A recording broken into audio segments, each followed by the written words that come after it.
Shiva Shaktidham, Shiv Shaktidham, Shiv Shaktidham. Welcome to my new blog. আমি তোমাদের সামনে আবারও একটা ভিডিও নিয়ে চলে এসেছি। এটা হচ্ছে দুর্গাপুরের একটা প্রসিদ্ধ মন্দির শিব শক্তিধাম। আর শিব শক্তিধাম আজ আমরা যে জায়গাটা তোমাদের নিয়ে যাব, দুর্গাপুরে প্রসিদ্ধ একটা শিব মন্দির। এই মন্দিরটি রামেশ্বর জ্যোতির্লিঙ্গের মতো প্রায় একই রকমভাবে বানানো হয়েছে। মন্দিরটি হলো শিব শক্তিধাম। শিব পার্বতীর জুটি এখানে মূর্তি প্রতিষ্ঠা করা হয়েছে।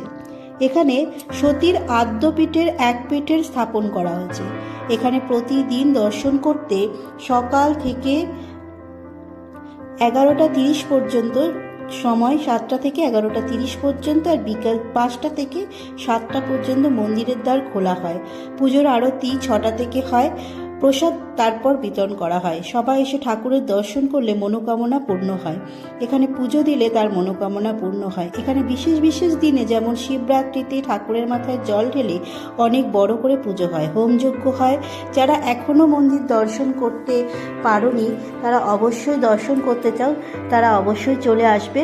তবে দূরের বন্ধুরা আসানসোল থেকে বাস ধরে গোপাল মাঠে নামলে গোপাল মাঠের উল্টো দিকেই হাইওয়েতে এই মন্দিরটি স্থাপন করা আছে। আর দুর্গাপুর থেকে যারা রেলওয়ে স্টেশন ধরে আসবে তারা অবশ্যই গোপাল মাঠে বাস স্টপে এসে নামলেই এই মন্দিরটি হাইওয়ের উল্টো দিকেই অবস্থিত হয়েছে। চলো তোমাদেরকে ঘুরে ঘুরে দেখাই মন্দিরটি কি আছে।